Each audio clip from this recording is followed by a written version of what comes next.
from the moment that I saw King Kong, I wanted to become a filmmaker. I mean, it was as simple as that. If I hadn't happened to watch this particular movie on television as a 9-year-old, I probably today would be an architect or a plumber. I wouldn't be doing the job that I'm doing. So I owe King Kong a huge amount. And the idea of remaking King Kong is something that, for a long time I wouldn't really have thought about doing it, but I think the recent advances with computer technology, the idea of doing a version of King Kong telling that amazing story with a technology that is now, state of the art and current, I think is a real relevance, because as a black and white classic film, it's always going to obviously exist, but there is an audience today. There's young people who I don't think really have the patience to look at black and white films anymore. I first became aware of Michel Ansel's work last Christmas, actually, because I had a wonderful time playing one of his earlier games, Beyond Good and Evil, which was the most wonderful adventure game. It was imaginative, there were great characters, and I thought that Michel has just a great storytelling skill in making you so involved in the game as a player that you actually become emotionally attached to the characters that you're playing with. I was able to play Beyond Good and Evil endlessly from one end of the game to the other. I think it took me 3 or 4 days to get through it. And I just had a great time. And I thought, wow, if somebody this imaginative can take that story and actually get me so involved in it, this is the sort of person I'd love to work with on King Kong.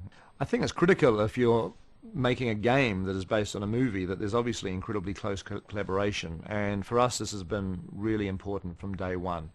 And so we've given the Ubisoft team absolutely unlimited access to every creative aspect of our film production. They've come down here for meetings during pre-production, looked at our artwork, they've visited New Zealand while we've been shooting. We've opened up the doors of our art department, of Weta Digital, Weta Workshop, all of the design departments. We really want the game to be an absolute close brother or sister to the film. We want the two to feel like they belong in the same universe, that they come from the same creative point of view. And so we have felt that that was critical. We didn't want the jungles of Skull Island in the game to feel like a completely different jungle to the movie jungle. We wanted there to be a synergy, a creative synergy, thematic.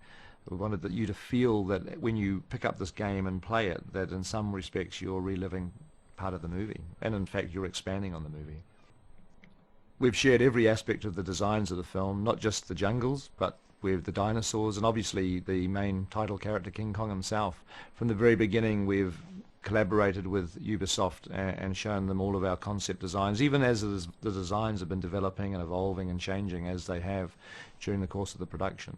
So the dinosaurs of Skull Island, King Kong, they're going to be exactly the same in the game as in the film. In fact, what's exciting is that the game in some respects expands upon the film, because we designed a whole lot of creatures for Skull Island, and yet when it came time to do the movie, we could only put obviously a limited amount of dinosaurs into the film or into the background jungles, and so we gave Ubisoft all of our conceptual art, and so they've actually been able to put our dinosaurs that we couldn't fit into the movie into the game. So the Skull Island jungles of the game are actually more populated than the film, and yet they are designed by the same people that designed the creatures in the film. So there's that wonderful expansion that the game can do beyond what the film actually can achieve in the limited screen time that you have. A game obviously is a much broader, wider experience. I wanted the game to be able to take the audience a little bit further than what the film could, and so we explored different aspects of how you'd actually play the game. Obviously one of the main decisions is what character are you playing, and the obvious human character is Jack, who is Adrian Brody's character. He's the lead heroic character in the film. But we also thought very early on that it would be interesting to structure the game in a very similar way to the film, which basically intercuts between Anne and Kong and Jack and the sailors who are pursuing them. I mean, the film jumps backwards and forwards between these two storylines until they intersect.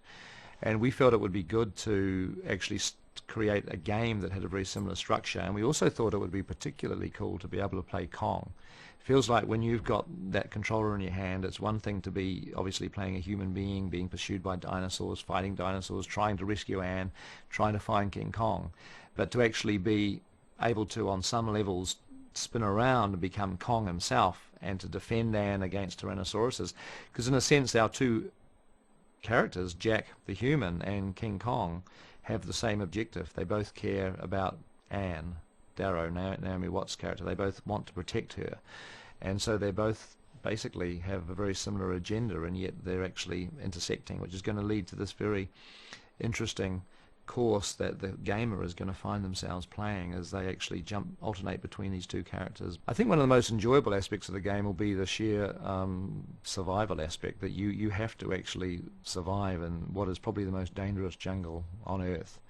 And every obstacle is thrown at you, not just the physical obstacle of what the terrain of the island is like, but the creatures, the insects, the dinosaurs. You know, we think of King Kong and we think of huge gorillas and big tyrannosauruses. I mean, they're in the game, but also Skull Island has some incredibly nasty insects. It's just, and it's a very, very difficult place to survive on. And so that great tension of having to figure out how you're going to survive to get the next 10 feet is going to be one of the challenges of the game.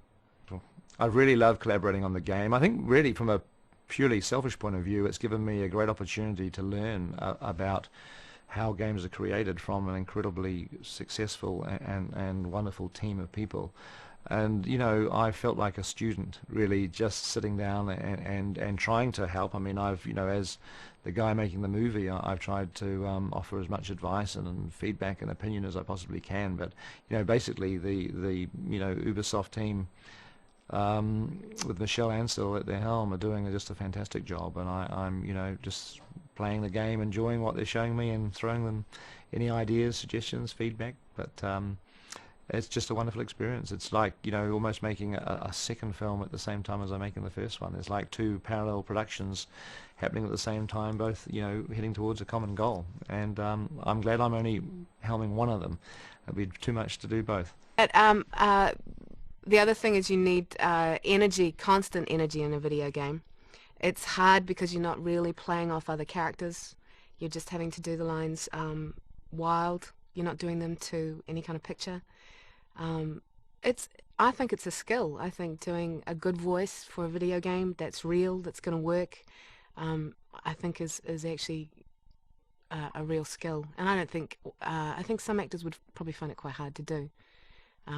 The other thing is you generally actually have to say things a lot faster than you probably normally would do, with a lot more pace, and you can't take as much time. So that's the main difference, I think. I think you can approach writing as a formula, and that it has a technique, but I think good storytelling always has to have an element of originality.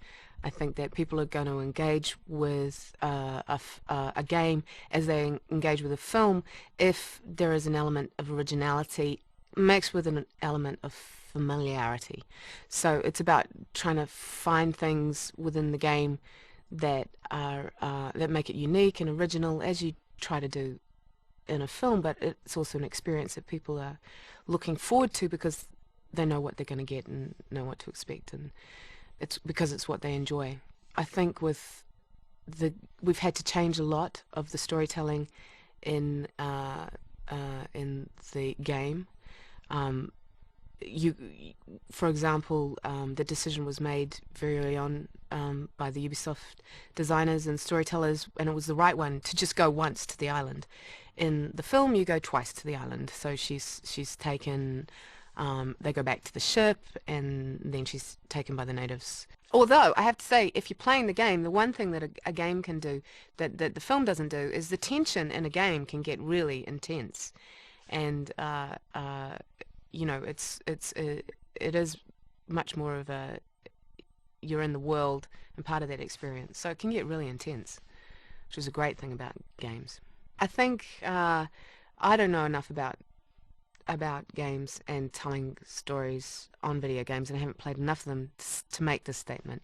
But I think it's still evolving, and I think that I think people like Peter Jackson, who has a huge interest in video games, coming into this area is just going to enrich it, and it's going to be really interesting to see what happens when more people coming from, say, film get involved with gaming, and the two genres almost mix.